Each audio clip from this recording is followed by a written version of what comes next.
بسم اللہ الرحمن الرحیم نحمده ونصلی ونسلم علی رسولہ الکریم اعوذ باللہ من الشیطان الرجیم بسم اللہ الرحمن الرحیم لقد کان لکم فی رسول اللہ اسوۃ حسنہ صدق اللہ العظیم۔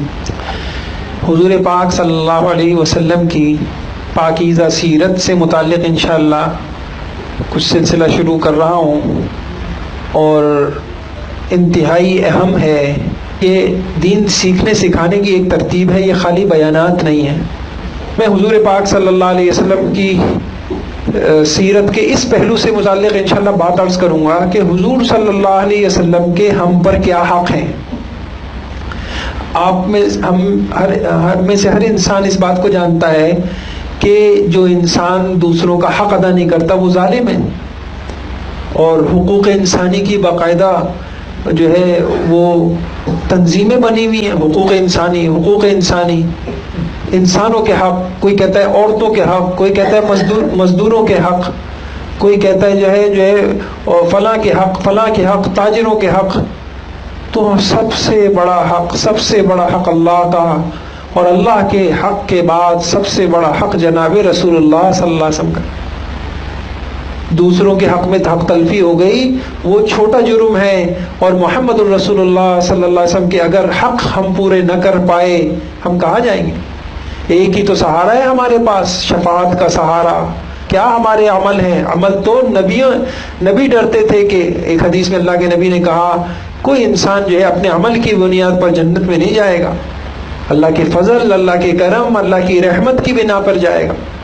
تو ہمارے عمل ایسے نہیں ہیں۔ تو حضور صلی اللہ علیہ وسلم ہمارا آخری سہارا ہے۔ آپ نے واقعہ شاید سنا ہوگا کہ ایک شاعر تھا، اور وہ نشے کا اور شراب خوری کا ان کے عادی تھے، اور بہت ہی جو ہے عجب اور خود پسندی کے اندر مبتلا تھے کہ مجھ سے بڑا تو اس دنیا میں کوئی ہے ہی نہیں۔ تو نشے کی حالت میں تھے، تو لوگ ان کو چھیڑ رہے تھے، ہاں بھائی فلاں کے بارے میں آپ کی کیا رائے ہے؟ وہ کہتے تھے وہ تو کچھ بھی نہیں ہے، اس کا کیا ہے؟ وہ تو کچھ بھی نہیں ہے، وہ کیا ہے؟ وہ تو کچھ بھی نہیں۔ ایک دم نوجوانوں نے یہ کہہ دیا حضور کے بارے میں آپ کی کیا رائے ہے؟ اللہ اکبر! شاعر ہے، شراب میں ہے، نشے میں ہے، خود پسندی میں مبتلا ہے، تکبر میں ہے۔ یہ کہنا تھا کہ ایک دم آنکھیں سرخ ہو گئیں، اور گلاس کھینچ کے اس کے منہ پہ مارا اور کہا کیا تم مجھ سے میرا آخری سہارا بھی چھیننا چاہتے ہو؟ میں جیسا برا بھلا صحیح، لیکن تم کیا بکواس کرتے ہو؟ ان حالات میں کس حالت میں ہوں، اور تم مجھ سے کس ذات کی بے ادبی بلوانا چاہتے ہو؟ مجھ سے میرا آخری سہارا چھیننا چاہتے ہو؟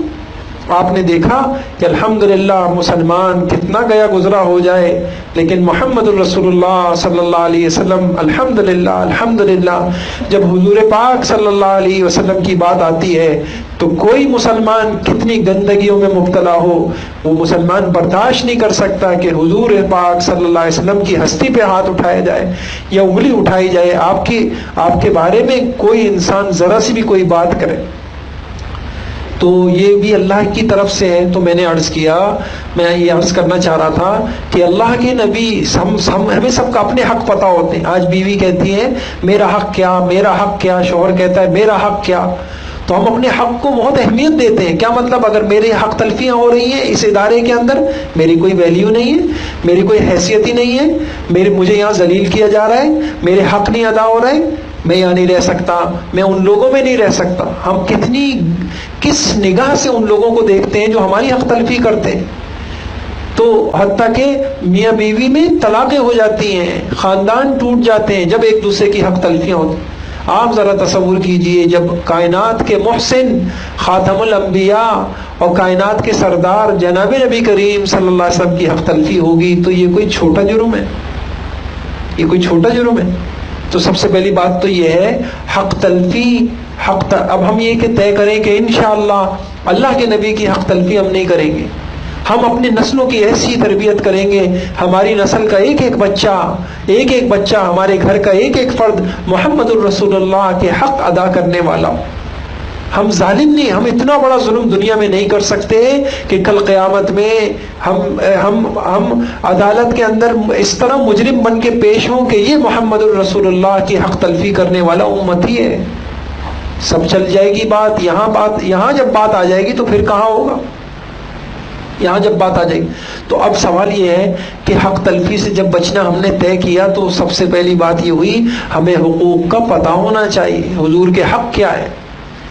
حضور کے علماء کو اللہ جزائے خیر دے، علماء کو اللہ جزائے خیر دے کہ امت کی آسانی کے لیے حضرت تھانوی رحمۃ اللہ علیہ نے ایک جگہ لکھا کہ حضور پاک صلی اللہ علیہ وسلم کے امت پر اتنے سارے احسانات ہیں، اتنی آپ کے انعامات ہیں، اتنی آپ کی قربانیاں ہیں، اس کو ہم دیکھیں تو لاکھوں حق بنتے ہیں آپ کے، لیکن اگر ہم سمیٹ سمٹا کے سب چیزوں کو اگر دریا کو کوزے میں بند کر کے اور ہم ان حقوق کو، تو حضرت نے فرمایا کہ وہ سب چند حقوں میں سمٹ کے آ جاتے ہیں۔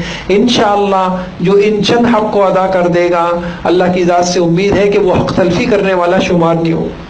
اب وہ حق کیا ہے؟ وہ حق کیا ہے؟ تو وہ تقریباً 6 حقوق ہیں جو موٹے موٹے بنیادی ہیں۔ اگر میں ان کو سیکھ لوں، آپ ان کو سیکھ لیں اور ہماری زندگی کے اندر وہ 6 حق ادا ہو جائے، 6 حق ادا ہو جائے تو انشاءاللہ بہت بڑا کام ہو جائے گا۔ اور وہ 6 حق کیا ہیں؟ ان میں سب سے یہ 6 حق آپ اپنے پاس لکھیے اور آپ ان کو یاد کیجئے۔